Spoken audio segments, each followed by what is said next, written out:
Hello friends. आज हम श्री राम की जन्म कुंडली एक बार फिर से देखने जा रहे हैं। हम पहले भी डिटेल में श्री राम की जन्म कुंडली का विश्लेषण कर चुके हैं। अधिकतर श्री राम के जो राज्याभिषेक है उसको लेके जो है ज्योतिष में प्रश्न उठाए जाते हैं। ऐसा कहा जाता है कि जब गुरु वशिष्ठ ने भगवान के राज्याभिषेक का मुहूर्त निकाला था तो उन्हें राज्य राज्याभिषेक के स्थान पे वनवास क्यों जाना पड़ा। तो ये प्रश्न मेरे मन में भी बार बार उठता था। तो आज हम ज्योतिष के माध्यम से देखेंगे कि ऐसा क्यों हुआ।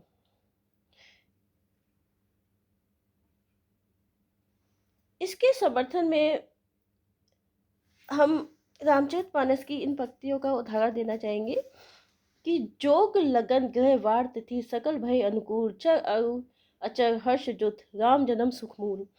इन पंक्तियों को आधार बना के लोग ज्योतिष का माखौल उड़ाते हैं, हंसी उड़ाते हैं कि जब सब कुछ अनुकूल था तो प्रभु श्री राम के जीवन में इतने कष्ट क्यों आए। जबकि ये सही नहीं है, क्योंकि अगर आप इन पंक्तियों को ध्यान पूर्वक पढ़ेंगे तो पाएंगे कि योग लगन के वार का अनुकूल होना या भगवान श्री राम के परिप्रेक्ष्य में नहीं कहा गया है। यह बात समस्त जड़ व चेतन के परिप्रेक्ष्य में कही गई है। तो फ्रेंड्स, ये जो जानकारी है ये हमने इंटरनेट से ही ली है। यहाँ पे जो दूसरी पंक्ति है वो स्पष्ट करती है कि चर अरु अचर हर्ष जुत राम जन्म सुख मूल, अर्थात समस्त जड़ों चेतन के लिए योग लगन गहवार सभी कुछ अनुकूल हो जाते हैं जब श्री राम का प्राकट्य होता है, क्योंकि प्रभु श्री राम का जो जन्म है समस्त सुखों का मूल है। ज्योतिष को संदेह के घेरे में लाने के लिए दूसरा तर्क प्रभु श्री राम के राज्याभिषेक के मुहूर्त को लेकर दिया जाता है कि जब गुरु वशिष्ठ ने भगवान के राज्याभिषेक का मुहूर्त निकाला था तो उन्हें राज्याभिषेक के स्थान पर वनवास क्यों जाना पड़ा। तो यह तर्क भी सरासर अनुचित है, क्योंकि गुरु वशिष्ठ ने कभी श्री राम के राज्याभिषेक का मुहूर्त निकाला ही नहीं था। पहली बात।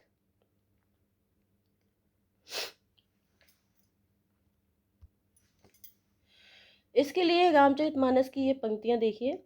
यह विचार उर आने निरप सुदिनु सुअपसरु पाई प्रेम पुलकी तन मुदित मन गुरही सुनायो जाई। अर्थात राजा दशरथ ने अपने मन में प्रभु श्री राम के राज्याभिषेक का विचार कर शुभ दिन और उचित समय निकाल के यह विचार अपने गुरु वशिष्ठ जी के पास जाके सुनाया। यहाँ शुभ दिन और शुभ अवसर का उल्लेख वशिष्ठ जी के पास जाने के समय के संदर्भ में, ना कि श्री राम के राज्याभिषेक के संदर्भ में है। जब राजा दशरथ गुरु वशिष्ठ से मिलने पहुंचे तब गुरु वशिष्ठ ने उनसे क्या कहा। अब अभिलाषु एक मन मोरे पूजहि नाथ अनुग्रह तोरे मुनि प्रसन्न लखी सहज स्नेहु कहु नरेश गजायसु देहु। अर्थात राजा का सहज प्रेम देख के वशिष्ठ जी जानते थे कि जो दशरथ जी हैं और जो प्रजा है वो श्री राम से बहुत प्यार करती है, बहुत प्रेम करती है। तो राजा का सहज प्रेम देख के वशिष्ठ जी ने उनसे राजाज्ञा देने को कहा। यहाँ ध्यान देने योग्य बात यह है कि गुरु अनहोनी का संकेत कर सकता है किंतु राजाज्ञा का उल्लंघन नहीं कर सकता। यहाँ भी गुरु वशिष्ठ संकेत करते हुए कहते हैं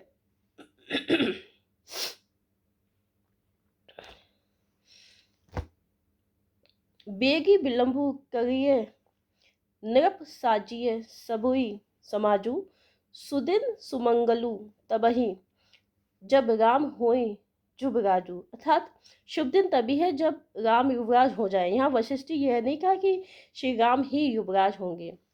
आगे उन्होंने एक और संकेत में कहा है, जो पांच ही मत लागे निका कहु हर्षि ही राम ही टीका। अर्थात यदि पंचों को यानी आप सबको यह मत अच्छा लग रहा है तो आप राम का राज तिलक कीजिए। मतलब उन्होंने यहाँ पे ना तो रामचंद्र जी की कुंडली देखी ना ही कोई मुहूर्त निकाला है, ऐसी कोई बात ही नहीं हो रही है। वो तो जो है दशरथ जी के प्रेम और प्रजा के प्रेम से वशीभूत होके श्री राम के राज्याभिषेक की सहमति उन्होंने दी थी। तो फ्रेंड्स, चलिए देखते हैं कि ज्योतिष में कौन से योग थे कि उनको राज्याभिषेक नहीं हुआ बल्कि वन को जाना पड़ा। तो ये है श्री राम की कुंडली। जो दशम भाव होता है वो राज्य का भाव होता है, करियर का भाव होता है। तो यहाँ पे हम देख सकते हैं उच्च का सूर्य होके बैठा है, तो जो कि बताता है कि श्री राम जो है राजा बनेंगे।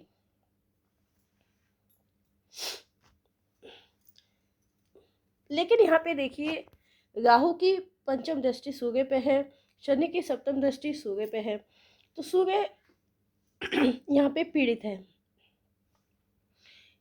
यहाँ पे ग्रहण योग भी लगता है, तो कुछ समय के लिए जो उनका वनवास था एक तरह से ग्रहण योग ही समझ लीजिए।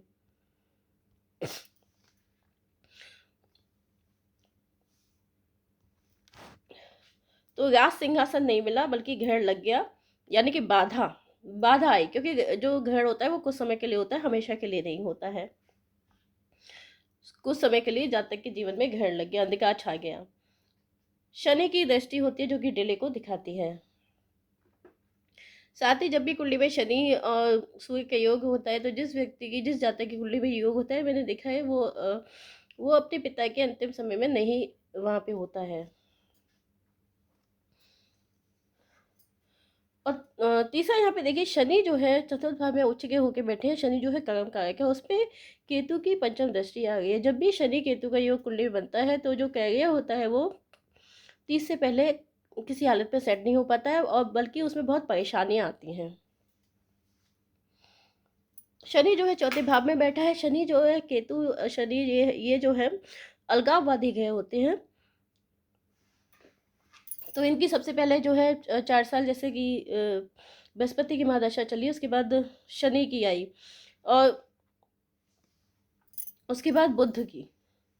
तो यहाँ पे शनि, जैसे कि हम देख रहे हैं, पैतृकतावादी ग्रह है। बुध जो है तीसरे भाव का और 12वें भाव का लॉर्ड है। तीसरा भाव जो है चौथे भाव से 12वां भाव होता है, यानी कि चौथे भाव का यानी चौथा भाव किसका होता है? घर का होता है, मानसिक सुख का होता है। तो यानी कि लॉस ऑफ चौथे भाव के कारकों का लॉस यहाँ पे तीसरे घर में हो जाता है।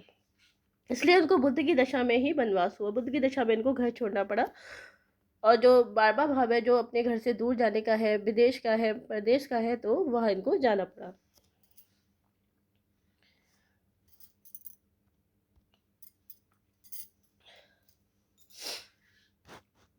जुपिटर यहाँ पे, बृहस्पति जब तीसरे राउंड में तीसरे भाव पे आता है, तो उन्हें वनवास को जाना पड़ा।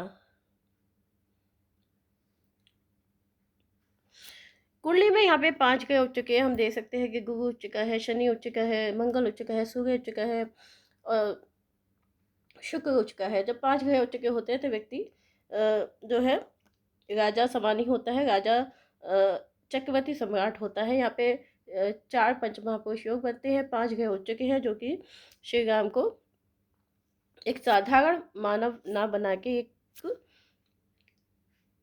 देवीय देवीय पुरुष थे वो।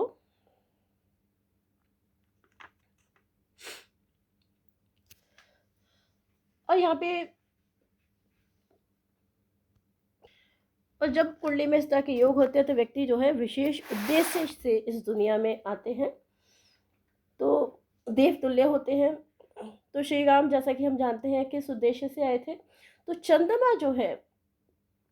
चंद्रमा जो है आपके जीवन के उद्देश्य को बताता है, आपके मन को बताता है, आपकी इच्छा को बताता है। चंद्रमा यहाँ पे लगन में बैठा है,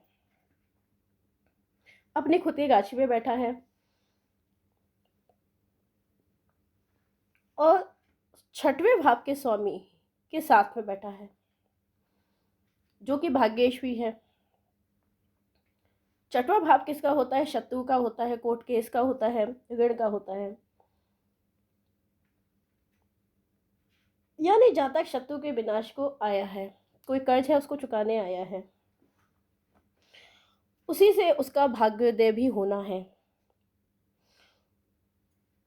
और उसके बाद ही वह पुरुषोत्तम राम बने। अगर देखा जाए तो शत्रु का संहार करने के बाद ही उनका मर्यादा पुरुषोत्तम राम के रूप में जाना गया उनको। जिस शत्रु को मारने आए थे वो कौन था? वो देखिए यहाँ पे राहु बैठा है छठवें भाव में। राहु कौन है? राक्षस। राक्षस भी कोई छोटा मोटा नहीं है। जैसे कि हम जानते हैं कि समुद्र मंथन के समय अ, राहु राहु जो है राक्षस का सर था, जिसे कि भगवान विष्णु ने जिससे कि भगवान विष्णु ने अपने सुदर्शन चक्र से धड़ से अलग कर दिया था। तो केतु जो है भगवान विष्णु के चरणों में गिरे, जो कि धड़ था राक्षस का। राहु जो है दूर जाके गिरा। तो जो राक्षस है कौन है? वो बहुत ही चालाक है, बहुत ही मायावी है। राहु यहाँ पे किस राशि में है? राहु यहाँ पे बृहस्पति की राशि में है, जो कालपुरुष की 9वीं राशि है, धनु राशि। धनु राशि जो है हायर एजुकेशन को, पंडित को, धर्म को, ट्रेडिशन वैल्यूज़ हैं उनको शो करता है। जैसे कि हम जानते हैं रावण जो है पंडित था, महापंडित था, उसके जैसा विद्वान कोई नहीं था, उसे सभी वेदों का ज्ञान था।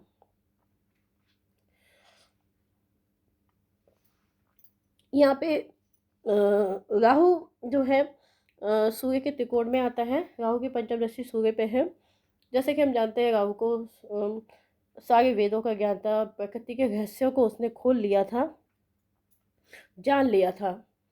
तो यहाँ पे ये बात बिल्कुल साफ हो जाती है। राहु की छठे भाव में जो उपस्थिति है धनु राशि में, वो रावण का जो चरित्र है पूरी तरह से बता देती है। लेकिन रावण अहंकारी था। सूर्य पर राहु की दृष्टि जो है जातक को अहंकारी बना देती है। तो श्री रामचंद्र किस लिए आए थे? राक्षसों का विनाश करने, राहु का विनाश करने, अहंकार का विनाश करने, धर्म की स्थापना करने। राहु कहाँ बैठ गया था? धर्म की राशि में। उसने अपने आप को भगवान घोषित कर दिया था। और जो उसके जो लोग थे, जो राक्षस संस्कृति, उन्होंने देवता संस्कृति को, मनुष्य संस्कृति को परेशान करना शुरू कर दिया था।